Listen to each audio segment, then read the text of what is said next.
Seri 8 Bukek Xiansu. Sepasang Pedang Iblis. Cerita, Ho Ping Hu. Audiobook, novel silat. Bab 55. Apalagi di tangannya ada limokiam yang ampuh, maka andai kata diadakan pertandingan 1 lawan 1, kiranya hanya Bong Jikun seoranglah yang akan mampu mengatasinya, sedangkan Tian Tok Lama dan Chiat Leng Shou kiranya akan menghadapi kesukaran hebat untuk dapat mengalahkan darah perkasa ini. Akan tetapi, kini dia dikepung ketat oleh 10 orang, dan mereka itu bersikap hati-hati, tidak mau menangkis pedang limokiam, melainkan selalu menyerangnya serentak dari belakang kalau dia menyerang seorang di antara mereka. Senjata mereka panjang dan ini masih ditambah oleh pukulan-pukulan sinkang jarak jauh yang dilontarkan oleh Bong Jikun dan Tian Tok Lama. Tentu saja Kui Hong menjadi repot sekali, bahkan beberapa kali dia terhuyung oleh angin pukulan Hek In Vi Hong Chiang yang dilakukan oleh Tian Tok Lama. Pendeta Tibet ini memang terkenal sekali dengan ilmu pukulannya ini, pukulan mujizat yang dapat merobohkan lawan dari jarak jauh. Tangan kanannya berubah menjadi biru dan setiap kali dia melakukan pemukulan dengan dorongan telapak tangan, dari perutnya terdengar bunyi kokok seperti ayam betina habis bertelur, dan dari telapak tangannya menyambar uap hitam. Yang amat merepotkan Kui Hong adalah ujung pecut merah Bong Jikun yang menyambar-nyambar dari atas, meledak-ledak dan mengancamnya dengan totokan-totokan maut. Namun, Kui Hong tidak menjadi jerih dan sudah mengambil keputusan untuk bertanding mati-matian mempertaruhkan nyawa. Karena dia maklum bahwa di antara mereka semua, yang paling lihai adalah Bong Jikun dan Tian Tok Lama, maka kedua kakek inilah yang menjadi sasaran utama dari sinar pedangnya. Dengan gerakan yang amat cepat disertai bentakan nyaring, pedang limokiam yang berubah menjadi sinar kilat itu menyambar ke atas lalu meluncur ke arah tenggorokan Tian Tok Lama yang cepat meloncat ke belakang. Akan tetapi sinar pedang itu mengejar terus. Mata pendeta Tibet itu menjadi silau dan terpaksa dengan kaget sekali dia menangkis dengan ujung tongkatnya. Sementara itu, Bong Jikun melihat temannya terancam bahaya, sudah menggerakkan cambuknya dan ujung pecut ini menyambar ke arah jari-jari tangan kanan Kui Hong yang menggenggam gagang pedang. Hal ini sudah dijaga oleh Kui Hong, maka tanpa menghentikan serangannya kepada Tian Tok Lama, dia merubah kedudukan kaki sehingga tubuhnya membalik. Tangan kirinya menyambar dan menangkap ujung pecut itu sambil mengerahkan tenaga menahan. Cerok! Ujang tongkat Tian Tok Lama terbabat patah sedikit dan sinar pedang limokiam masih terus menyambar tenggorokannya.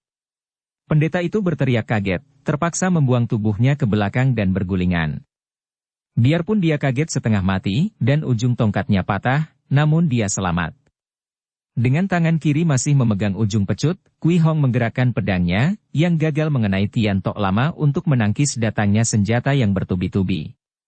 Semua senjata cepat ditarik kembali karena takut terbabat rusak, akan tetapi tali pancing itu di tangan Liong Hek si muka pucat telah melibat pedang, sedangkan Chiat Leng Shou yang melihat pedang yang ditakuti itu sementara tak dapat dipergunakan karena terlibat tali pancing, cepat membabatkan tombaknya ke arah kedua kaki Kui Hong. Darah perkasa itu terkejut sekali. Tangan kirinya masih memegang ujung cambuk Bong Jikun dan pedangnya tertahan oleh tali pancing, kini kedua kakinya terancam bahaya diserampang oleh tombak. Maka dia lalu menggunakan tenaga pertahanan cambuk dan tali pancing, menggenjot tubuhnya dan meloncat ke atas sehingga sambaran tombak itu lewat di bawah kakinya. Akan tetapi pada saat itu, Gozan yang sejak tadi telah siap menanti saat baik, menubruk ke depan. Kedua lengannya yang panjang berbulu dan besar itu telah merangkul tubuh Kui Hong, meringkusnya dengan kekuatan seekor gajah. Sebelum Kui Hong yang kaget sekali dapat melawan, Kok Su telah menotok pundak kirinya sedangkan gagang tombak Chiat Leng Shou telah mengetuk lututnya.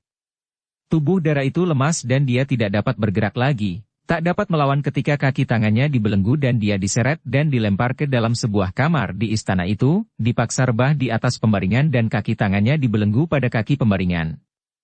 Pangeran Yao minta dengan sangat kepada Kok Su agar Kui Hong tidak diganggu, dan hal ini pun dipenuhi oleh Kok Su yang melarang para pembantunya mengganggu tawanan itu. Dia masih menaruh harapan besar agar Kui Hong dapat ditundukkan, karena hal ini akan menguntungkan mereka. Sebaliknya, kalau terpaksa gagal, mereka tentu akan dimusuhi oleh pendekar super sakti dan hal ini tidak menguntungkan usaha pemberontakan mereka. Karena inilah maka Kok Su memerintahkan kepada para pembantunya yang melakukan penjagaan untuk mengirim makan minum kepada tawanan itu dan memperlakukannya baik-baik.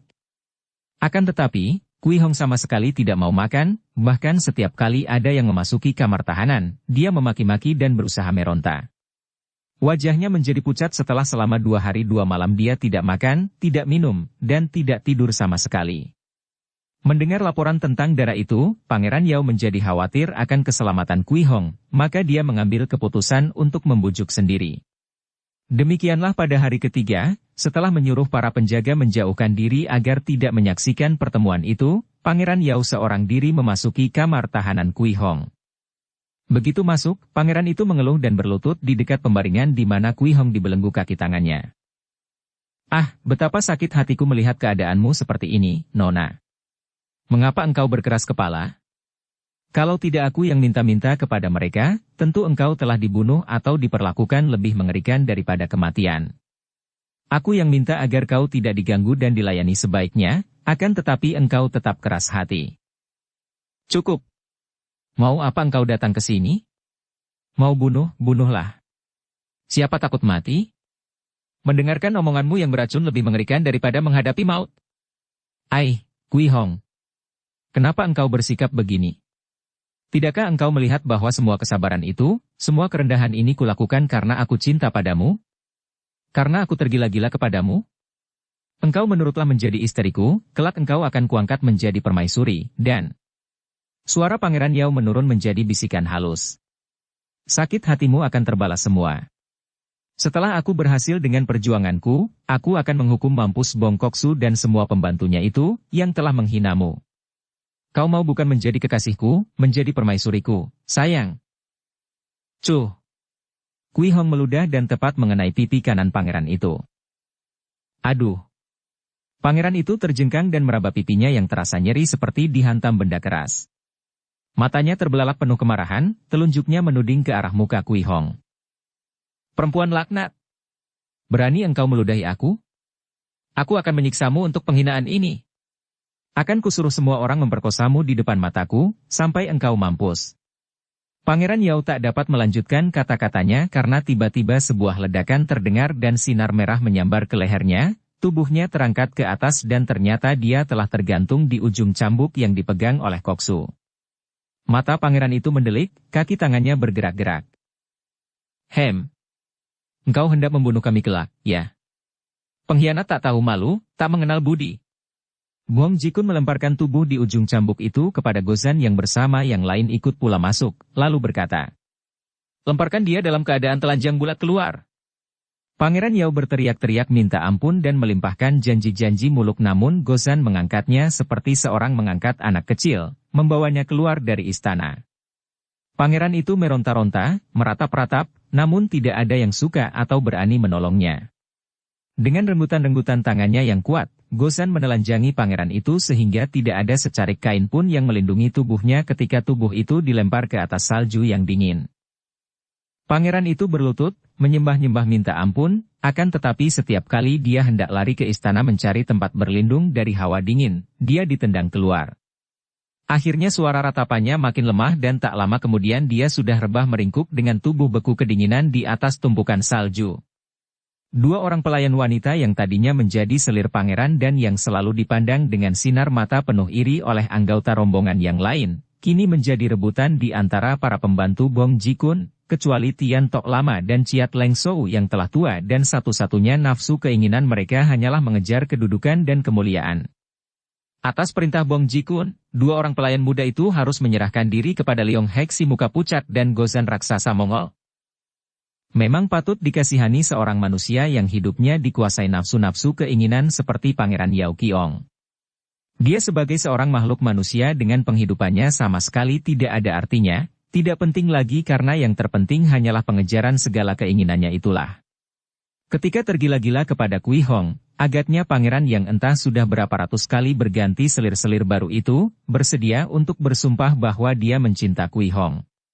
Akan tetapi kenyataannya, begitu Kui Hong menolak cintanya, perasaannya yang disebut cinta itu berubahlah menjadi benci yang hebat. Cinta macam itu sungguh tidak ada harganya. Cinta yang begitu mudah merubah diri menjadi benci, hanyalah nafsu berahi yang nilainya sama rendah dengan benci. Namun, betapa banyaknya orang yang masih belum sadar akan hal ini, menganggap dengan penuh keyakinan bahwa perasaan seperti itu adalah cinta. Bahkan cinta suci katanya. Ada yang kalau cintanya ditolak berubah benci. Ada pula yang cintanya ditolak lalu membunuh diri.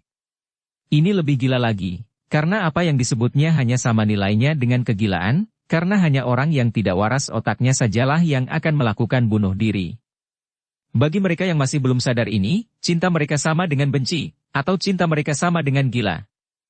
Juga Pangeran Yao Qiong selama hidupnya didorong untuk selalu memperoleh yang diinginkan. Tidak tahu dia bahwa nafsu memperoleh ini ujungnya adalah kebosanan. Nafsu memperoleh ini pada awalnya menimbulkan gairah namun pada akhirnya, setelah yang diinginkannya itu diperoleh, berubahlah gairah menjadi kebosanan, dan timbullah pula nafsu memperoleh hal atau benda lain lagi. Dengan demikian dia terseret dalam lingkungan setan yang tiada berkeputusan, hidupnya seperti makhluk penasaran yang selalu mengejar-ngejar nafsu yang dibuatnya sendiri. Tidak menyedihkankah hidup seperti itu, menjadi boneka permainan nafsu keinginan? Bong Jikun tidak hanya marah kepada Pangeran Yao Qiong yang mengkhianatinya, akan tetapi juga dia marah kepada Kui Hong yang terang-terangan sampai mati pun tidak akan suka menuruti kehendaknya, yaitu menyerahkan pusaka Istana Pulau Es. Kekecewaan hatinya menimbulkan kemarahan yang membuat dia makin kejam dan ganas, merencanakan hukuman dan siksaan yang dianggapnya paling keji dan hebat bagi Kui Hong. Engkau tetap keras kepala, ya? Baiklah, ingin kulihat apakah engkau cukup keras untuk tidak minta ampun seperti Pangeran Yao Si Keparat tadi. Dua orang selirnya masih jauh lebih terhormat nasibnya daripada perempuan keras kepala macam engkau. Setidaknya mereka menjadi milik pribadi dua orang pembantuku yang berkedudukan tinggi. Akan tetapi engkau, biarpun engkau seorang yang masih perawan, akan tetapi engkau akan kuserahkan kepada para bujang, tukang kuda dan pelayan. Engkau akan menjadi milik mereka secara bergiliran. Dan siapa yang dapat membuat engkau mengeluh dan menangis akan kuberi hadiah. Hahaha, ingin sekali aku mendengar teriakanmu seperti yang dilakukan pangeran gila tadi. Para bujang yang jumlahnya ada 8 orang itu tentu saja menyeringai gembira, biarpun hati mereka merasa agak gentar juga. Mereka adalah orang-orang yang tidak memiliki ilmu kepandaian tinggi, akan tetapi, menghambakan diri kepada seorang majikan macam Bong Jikun, tentu saja membuat watak mereka pun tak dapat dikata baik. Setelah mendengar keputusan Koksu yang menghadiahkan gadis tawanan itu kepada mereka, dimulai malam nanti, beramai-ramai 8 orang itu sibuk menjadikan Kui Hong semacam hadiah undian untuk menarik giliran masing-masing. Kui Hong yang masih rebah telentang di atas pembaringan, tak dapat melakukan sesuatu ketika Bong Jikun menotok 2 jalan darah di punggungnya yang membuat kaki dan tangannya lemas dan setengah lumpuh. Dia dapat bergerak, akan tetapi tidak mampu mengerahkan tenaga sinkangnya.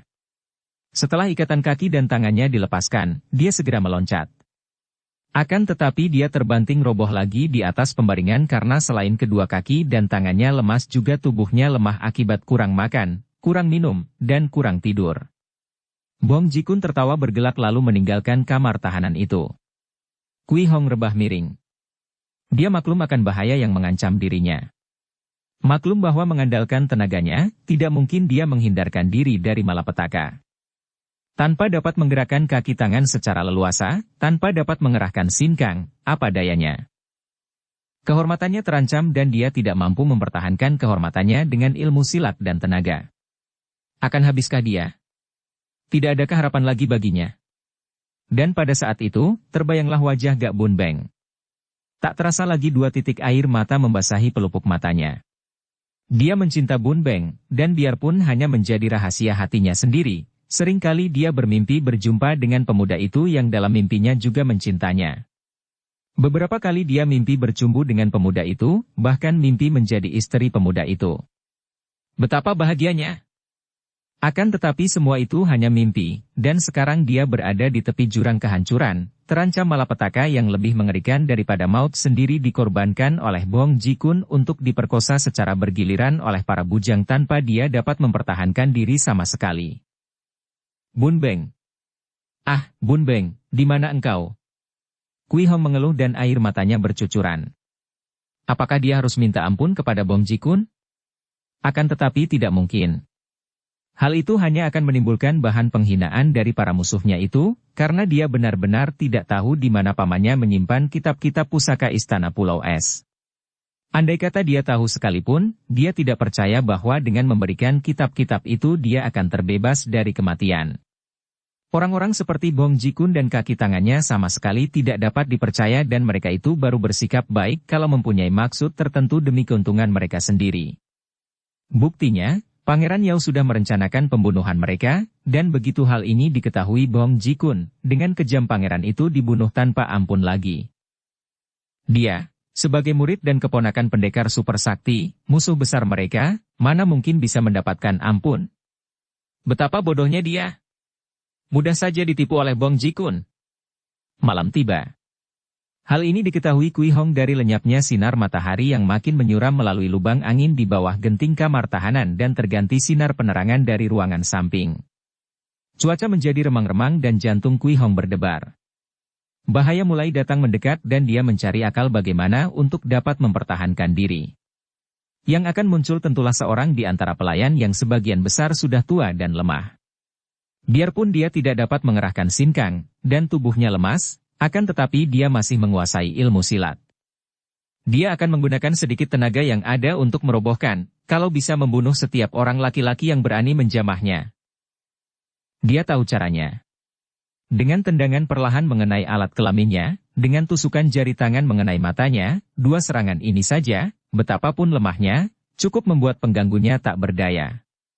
Timbul kembali harapannya untuk lolos dari ancaman bahaya ini.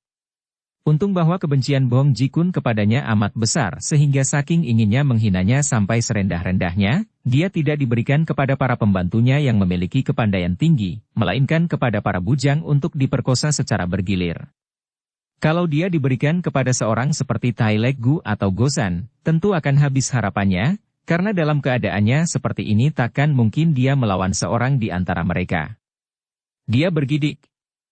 Membayangkan betapa dia dipermainkan seorang laki-laki seperti Gosan, raksasa Mongol yang tubuhnya berbulu-bulu sampai ke jari tangan dan lehernya itu. Kriit. Pintu kamar tahanan terbuka dari luar, bayangan seorang laki-laki agak bongkok memasuki kamar, membalik dan menutupkan kembali daun pintu. Dengan gerakan otomatis Kui Hong meloncat dari keadaan berbaring. Dia lupa diri maka loncatan itu membuat tubuhnya terbanting lagi ke atas pembaringan. Dia menahan keluhan dan terpaksa bangkit duduk di atas pembaringan dengan mata terbelalak memandang laki-laki itu yang kini sudah membalikkan tubuh lagi menghadapinya sambil menyeringai. Seorang laki-laki yang bertubuh tinggi besar akan tetapi agak bongkok dan kurus, mukanya penuh brewok yang sudah bercampur uban, usianya tentu kurang lebih 60 tahun, pakaiannya tidak karuan dan sepasang matanya bergerak liar, mulutnya menyeringai aneh, si gila. Kui Hong pernah melihat seorang di antara pengurus kuda yang keadaannya menyedihkan ini dan oleh teman-teman pelayan lain dia disebut si gila. Benar-benar Bong Ji-kun ingin merendahkannya sampai yang paling hina sehingga untuk malam pertama itu dia diserahkan kepada pelayan paling mengerikan dan menjijikkan. Hehehe, ini namanya hukum karma. Si gila itu melangkah perlahan-lahan menghampiri Kui Hong, tangan kirinya memegang sebatang tabung bambu. Ketika bicara, air ludahnya muncrat-muncrat. Saking jijiknya, Kui Hong segera turun tangan. Dia turun dari pembaringan, dan menahan napas mengumpulkan semua tenaga yang ada, kemudian melakukan serangan dengan, jari-jari tangan kiri menusuk ke arah mata si gila itu, disusul gerakan kaki kanannya menendang ke bawah pusar. Biarpun serangannya itu tidak mengandung tenaga sinkang, dan tidak lebih hanya mengandung tenaga seorang wanita yang hampir kelaparan, namun kalau mengenai sasaran, mata dan anggota kelamin, agaknya cukup membuat si gila itu terjungkal. Si gila berseru dan tubuhnya bergerak cepat di luar dugaan Kui Hong. Tusukan mata dapat dielakkan, tendangan dapat ditangkis dan tubuh Kui Hong didorong kembali jatuh ke atas pembaringan dalam keadaan telentang. Celaka, pikirnya. Kiranya si gila ini bukanlah orang yang lemah. Bahkan gerakan-gerakannya tadi jelas membayangkan gerakan silat yang cukup baik. Habislah harapan Kui Hong dan dia mulai ketakutan ketika si gila mencelat dan duduk di pinggir pembaringan sambil terkekeh-kekeh. Hukum karma atau bukan? Hehe. Aku tidak rela engkau dipermainkan orang. Lebih baik kau mati daripada diperkosa mereka secara bergilir. Si gila itu lalu membuka tutup tabung bambu. Bocah bodoh, kenapa engkau tidak membunuh diri saja? Apa? Apa engkau memang suka untuk diperkosa secara bergilir oleh mereka? Kui Hong memandang dengan mata terbelalak. Orang ini bicaranya tidak karuan, jelas bahwa otaknya miring, akan tetapi isi kata-katanya benar-benar membuat dia berdebar. Apa? Apa maksudmu? Biarpun ibumu diperkosa, akan tetapi pemerkosanya bertanggung jawab dan memang mencinta ibumu. Sedangkan mereka yang hendak memperkosamu secara bergiliran hanya ingin mempermainkanmu, ingin memakaimu seperti orang memakai pakaian yang kalau sudah butut dan rusak dicampakkan begitu saja dan tidak ditoleh lagi. Apa? Apa maksudmu dengan ibu? Hehe. Ibumu masih perawan tulen ketika diperkosa, seperti engkau. Hehe. Akan tetapi pemerkosanya bertanggung jawab, ibumu dijadikan istrinya. Dan engkau terlahir. Biarpun ibumu diperkosa, aku tidak rela melihat engkau diperkosa orang. Hehe, biarpun aku memperkosa ibumu, aku cinta padanya. Dan aku yang membunuhnya. Hehe, akan tetapi. Aku tidak rela melihat engkau diperkosa orang. Lebih baik kau mati. Si gila itu menggerakkan tabung bambu dan keluarlah seekor ular merah. Karena disentakan keluar, ular itu tiba di leher Kui Hong, akan tetapi begitu dia menyentuh leher Kui Hong, dipandang oleh si gila yang terkekeh-kekeh, tiba-tiba ular itu menyambar membalik dan menggigit lengan si gila. Aug! Si gila memekik dan roboh di atas lantai. Kui Hong! Lebih baik kau mati daripada diperkosa. Ah, si gila itu masih sempat berkata kemudian tubuhnya berkelojotan dan ular merah ikut bergerak-gerak di lengannya. Kui Hong bangkit berdiri, terbelalak dengan muka pucat memandang wajah si gila yang berkelojotan itu. Kini teringatlah dia. Ayah! Ia menubruk. Tentu saja. Tentu saja orang ini ayahnya. Dan tentu ayahnya ini pula yang dahulu memperingatkannya tentang arak beracun di taman yang disuguhkan Pangeran Yao. Ayahnya telah menjadi gila, atau berpura-pura gila. Bagaimana mungkin dia mengenal ayahnya, yang ditinggal pergi bersama pamannya ketika dia masih kecil? Apalagi ayahnya yang dahulunya seorang perwira tinggi itu kini telah menjadi tukang kuda yang gila dan pakaiannya tidak karuan. Bagaimana dia dapat mengenalnya? Betapapun juga, sampai saat terakhir ayahnya dengan cara gilanya masih berusaha menyelamatkannya dari perkosaan dan penghinaan, yaitu dengan cara membunuhnya. Tentu ayahnya tidak tahu bahwa di dalam tubuhnya telah mengalir obat penolak ular merah sehingga begitu mencium kulit lehernya, ular itu menjadi takut dan membalik menggigit si gila sendiri. Entah bagaimana ayahnya dapat menangkap ular dalam tabung itu. Ayah. Akan tetapi Kui Hong maklum bahwa ayahnya telah mati. Racun gigitan ular merah memang amat hebat.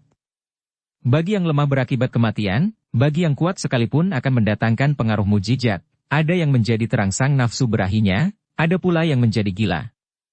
Melihat ayahnya, biarpun gila dan menjijikkan akan tetapi tetap ayah kandungnya, menggeletak tak bernyawa lagi dan kini wajahnya yang tadi diselubungi kegilaan tampak tenang dan makin jelas persamaannya dengan wajah ayahnya dahulu, Kui Hong menjadi marah.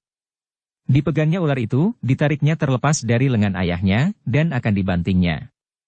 Akan tetapi dia teringat dan tiba-tiba wajahnya berseri biarpun air matanya bercucuran ketika dia memandang ayahnya. Ayah, beristirahatlah dengan tenang, ayah. Usaha pertolongan ayah tidak sia-sia, anak berterima kasih, ayah. Dia lalu menggerakkan sisa tenaganya, menggurat-guratkan tubuh ular pada batu dinding yang agak kasar sehingga kulit itu pecah terluka dan berdarah. Ular itu sama sekali tidak berani melawan, dan setelah dilepaskan di atas lantai dekat mayat Giam Chu, bekas perwira ayah Kui Hong yang telah menjadi gila itu, ular berkelojotan dan darah mengucur dari luka-lukanya. Kui Hong maklum bahwa darah ular merah yang keluar dari seekor ular merah yang masih hidup mempunyai bau yang mengandung daya mengundang ular-ular merah lain. Telah dituturkan di bagian depan cerita ini betapa Giam Chu, panglima tinggi besar brewok yang di waktu bala tentara Manchu menyerbu ke selatan telah memperkosa Sileng, gadis Enci, kakak perempuan, pendekar super sakti, akan tetapi lalu menculik gadis itu dan menjadikannya sebagai istrinya, baca cerita pendekar super sakti. Dalam pernikahan ini Sileng mempunyai seorang anak perempuan, yaitu Giam Kui Hong. Ketika pendekar super sakti dituduh melarikan putri Nirahai, dalam kekhawatirannya tersangkut karena istrinya adalah Enci Sumahan, Giam Chu lalu membunuh istrinya sendiri.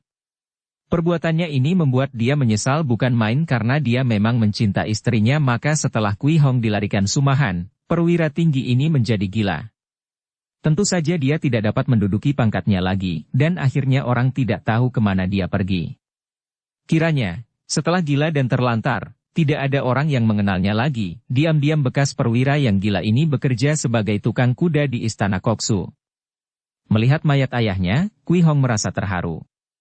Dia mengangkat mayat itu ke atas pembaringan, pekerjaan yang amat sukar bagi tenaganya yang masih lemas itu, kemudian dia duduk bersila, mengumpulkan hawa Swat Im Sin Kang yang dilatihnya sejak kecil. Perlahan-lahan dia berusaha memulihkan tenaganya dan membuyarkan pengaruh totokan sambil menanti hasil usahanya memanggil ular-ular dengan darah ular merah tadi.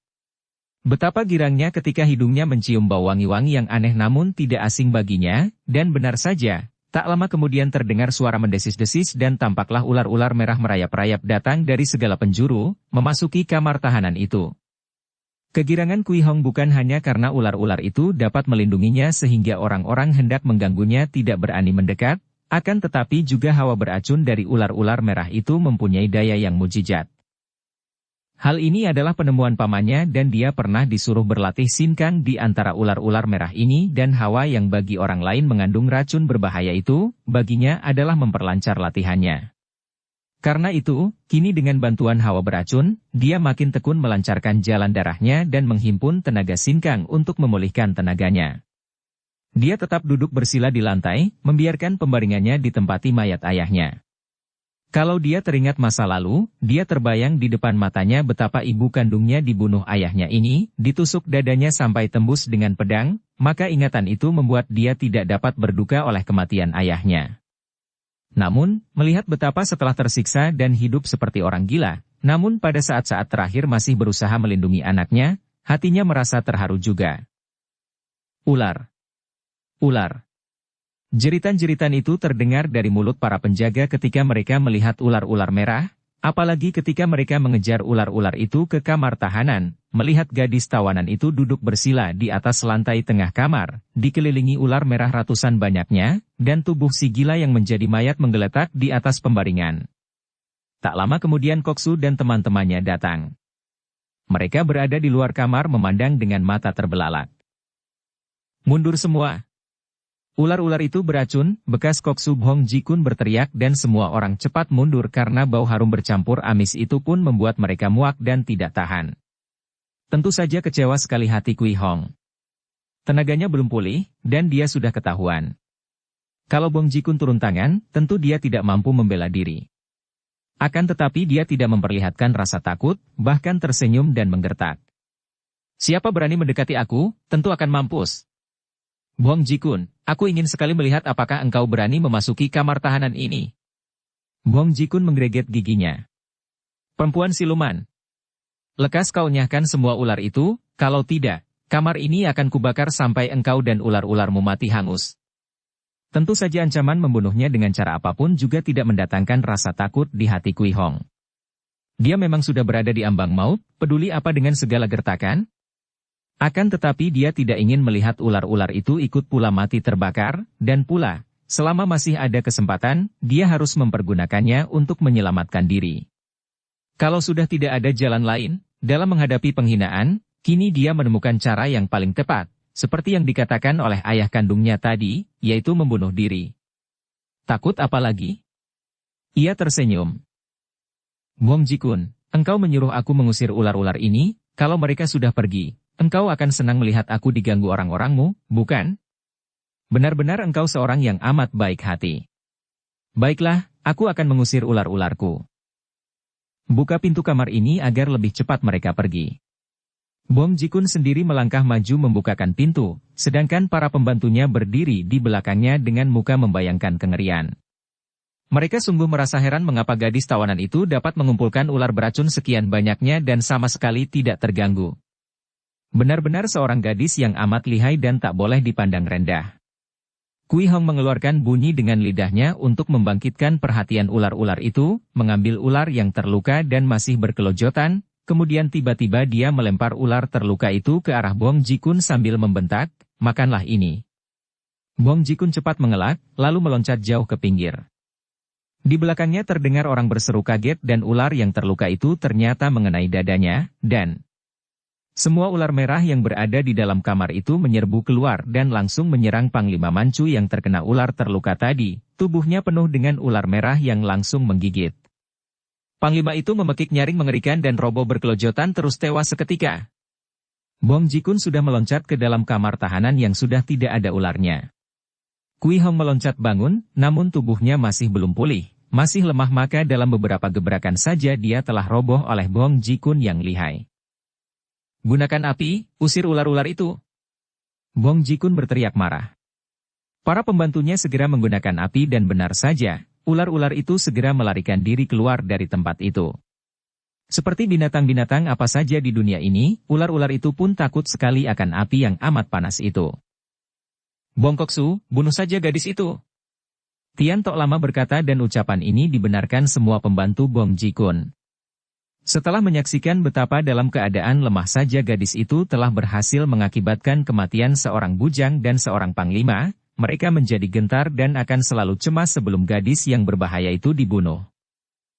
Dia sudah kutotok dan takkan dapat bergerak selama semalam suntuk. Memang mudah membunuhnya. Akan tetapi kalau dipikir lagi, apa gunanya membunuhnya? Kurasa, kalau dia hidup dia lebih berguna daripada kalau dia mati. Siapa tahu gunanya kelak. Biarlah besok kita rundingkan lagi, pendeknya dia harus selalu dijaga ketat agar tidak mendapat kesempatan melakukan hal-hal yang tidak diinginkan lagi.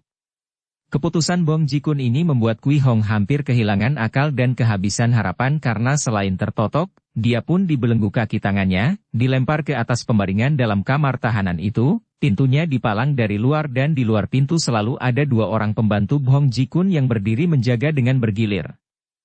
Andai kata dia dapat membebaskan totokan, dia harus membebaskan belenggu, dan masih harus berhadapan dengan 2 orang penjaga yang berilmu tinggi dan yang tentu akan memanggil datangnya Bong Ji-kun dan para pembantunya yang lain. Akan tetapi, kenyataan bahwa dia belum dibunuh oleh Bong Ji-kun menimbulkan harapan baru.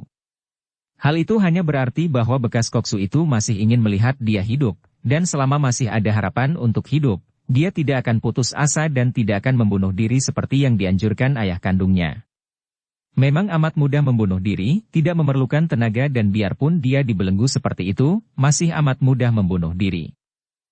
Bagi seorang yang terlatih seperti dia, menahan napas dan dengan paksa menghentikannya sudah cukup untuk membuat nyawanya melayang, atau lebih sederhana lagi, menggigit lidahnya sendiri sampai putus.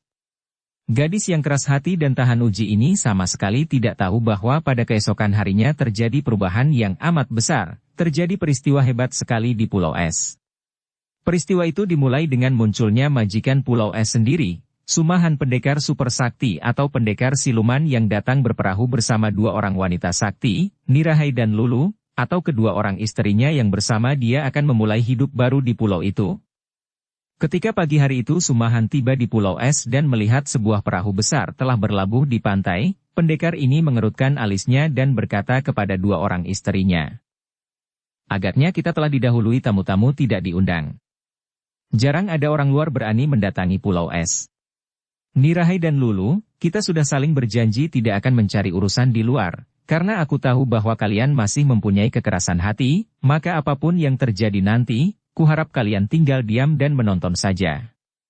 Biarlah aku sendiri yang akan menanggulanginya. Nirahai dan Lulu saling pandang, tersenyum dan keduanya mengangguk. Telah terjadi perubahan besar atas diri pria ini, pria berkaki buntung yang mereka cinta dan junjung tinggi.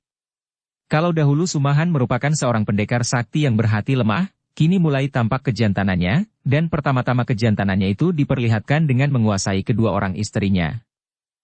Setelah menarik perahu kecil mereka di pantai yang dangkal, ketiganya melompat turun ke darat dan berdiri tegak dengan sikap tenang, memandang Bong Ji-kun yang sudah diberi kabar oleh anak buahnya dan kini berlarian datang menyambut bersama seluruh pembantunya, dengan senjata siap di tangan masing-masing.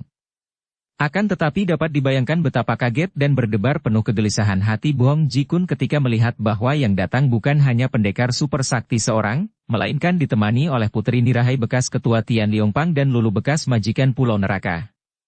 Baru pendekar super sakti seorang saja sudah merupakan seorang lawan yang amat menakutkan dan amat berat dilawan, apalagi masih ada 2 orang wanita sakti itu. Dengan sikap tenang Sumahan, Nirahai, dan Lulu berdiri di pantai.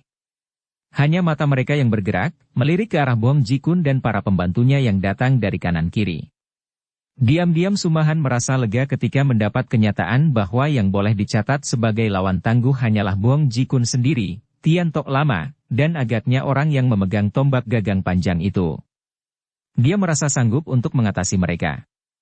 Akan tetapi dia merasa curiga melihat sikap Bong Ji-kun yang kelihatannya sama sekali tidak takut kepadanya, padahal dia datang bersama Nirahai dan Lulu, sendiri saja sudah cukup untuk menandingi Bong Ji-kun.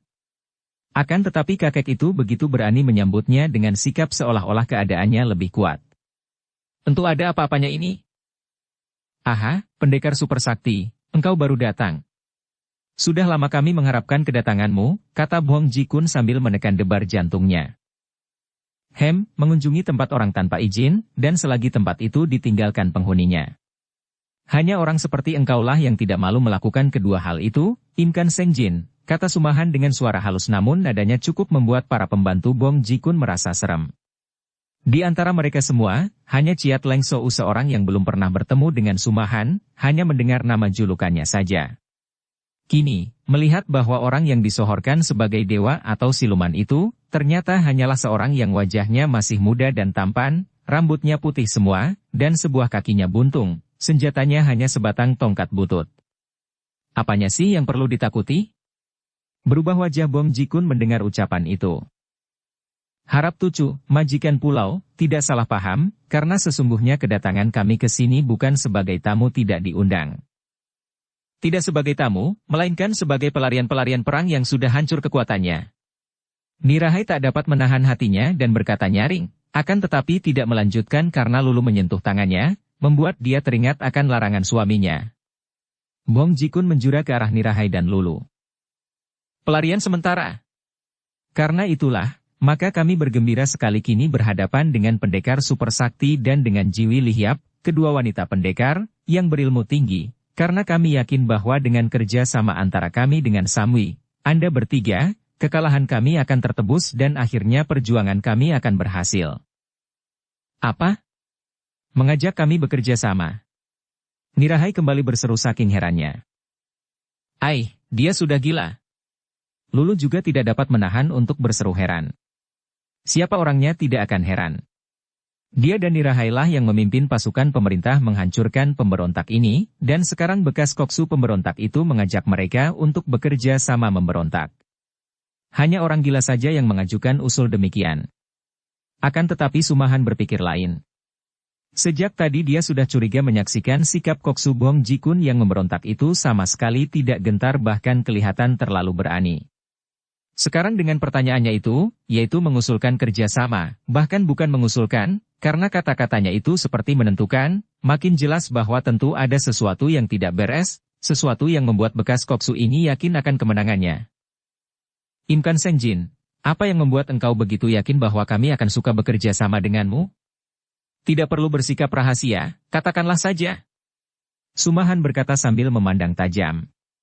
Akan tetapi, teringat akan nasihat mendiang Maharya agar berhati-hati menghadapi pendekar siluman ini, terutama jangan sekali-kali menentang pandang matanya, sejak tadi Bong Ji-kun tidak pernah berani bertemu pandang dengan pendekar itu. Bong Ji-kun bertepuk tangan, isyarat yang memang sudah diatur sebelumnya dan muncullah seorang Mongol raksasa mengempit tubuh Kui Hong yang kaki tangannya terbelenggu wajahnya pucat dan pakaiannya compang-camping.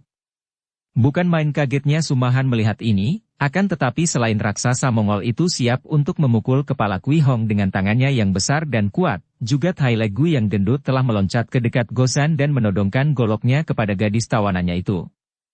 Tidak ada gunanya menggunakan kekerasan untuk mencoba menolong keponakannya, pikir Sumahan. Dia tentu kalah cepat dan andai kata dia dapat membunuh semua orang itu, tentu Kui Hong akan terbunuh lebih dulu. Si jahanam menawan Kui Hong. Lulu berteriak. Nirahai juga terkejut ketika mendengar bahwa murid atau keponakan suaminya telah menjadi tawanan. Mengertilah dia kini mengapa bekas koksu itu bersikap seberani itu. Kiranya sama sekali bukan gila, melainkan licin dan curang sekali. Melihat betapa Sumahan menggerakkan jari tangan ke arah mereka, maklumlah kedua orang wanita itu bahwa mereka dilarang untuk turun tangan. Dan memang mereka pun sudah cukup cerdik untuk tidak sembarangan turun tangan, karena hal ini berarti kematian bagi Kui Hong. Kui Hong, bagaimana engkau bisa tertawan? Sumahan menegur muridnya. Air mata bercucuran dari kedua mata Kui Hong dan suaranya berduka sekali ketika dia menjawab. Harap Paman tidak mendengarkan permintaan iblis-iblis ini. Biarkan aku mati, Paman, memang sudah patut kalau aku harus mati. Aku telah ditipunya, aku telah bersekutu dengan pemberontak-pemberontak laknat ini, karena menyangka bahwa pemerintah adalah musuh Paman. Setelah pemberontakan gagal, aku malah mengajak mereka menyembunyikan diri ke pulau ini. Akan tetapi, ternyata mereka adalah iblis-iblis yang jahat. Aku telah salah, dan aku rela mati. Harap Paman tidak mengorbankan apa-apa untukku. Wah, dia benar-benar seorang gadis yang gagah perkasa. Bong Jikun memuji. Akan tetapi kami masih sangsi apakah pendekar super sakti yang terkenal itu memiliki cukup kegagahan seperti muridnya untuk berkorban demi muridnya. Terserah pilihanmu, Tucu. Jahanam busuk. Nirahai membentak. Keparat hina. Lulu juga memaki. Akan tetapi Sumahan mengangkat kedua tangannya menyuruh kedua orang wanita itu bersabar dan tidak turun tangan.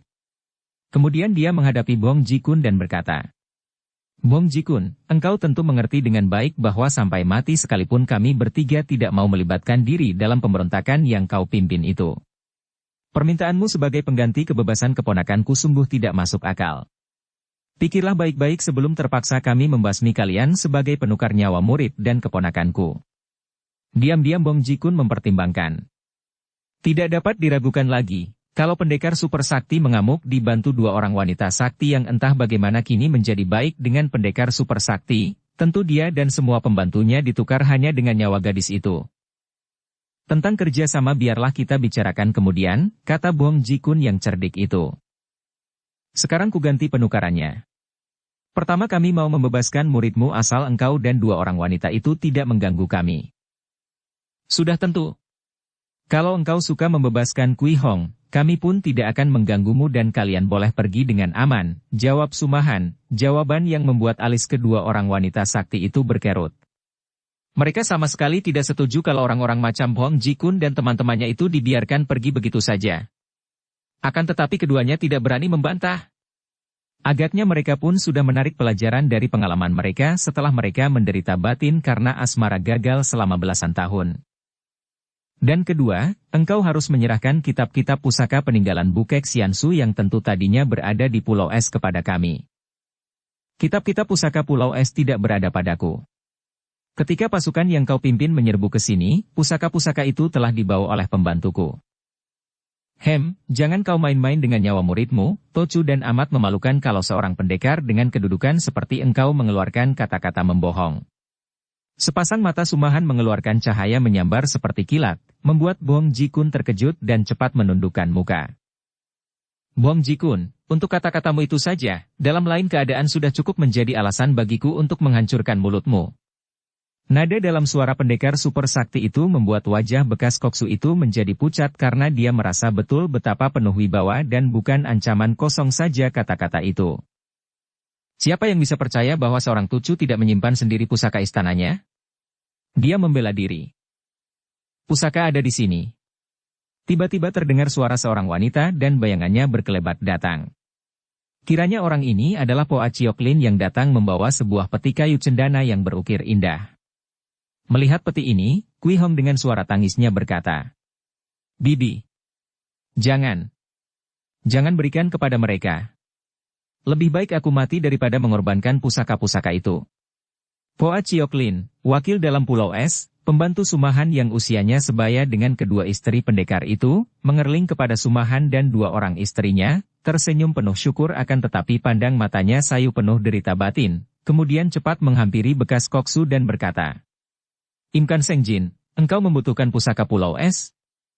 Inilah pusaka-pusaka itu, boleh kuserahkan kepadamu asal engkau membebaskan Kui Hong lebih dulu. Mata Bong Jikun dan kawan-kawannya terbelalak penuh gairah memandang ke arah peti berwarna coklat itu. Akan tetapi Bong Jikun yang sudah biasa melakukan segala macam tipu muslihat, tentu saja menjadi seorang yang tidak mudah percaya dan selalu berprasangka buruk. Memang demikianlah, watak seseorang dibentuk oleh kebiasaan dan pengalamannya sendiri. Seorang pembohong akan selalu tidak percaya kepada kata-kata orang lain, seorang penipu akan selalu curiga terhadap semua orang.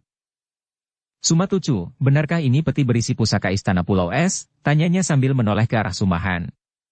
Pendekar ini mengangguk dan suaranya dingin sekali ketika menjawab. Dia adalah wakilku dan kepercayaanku yang membawa pusaka Istana Pulau Es. Makin berseri wajah Bong Ji-kun. Bersambung ke bab 56. Dukung kami dengan subscribe, follow, like, komen dan share. Terima kasih.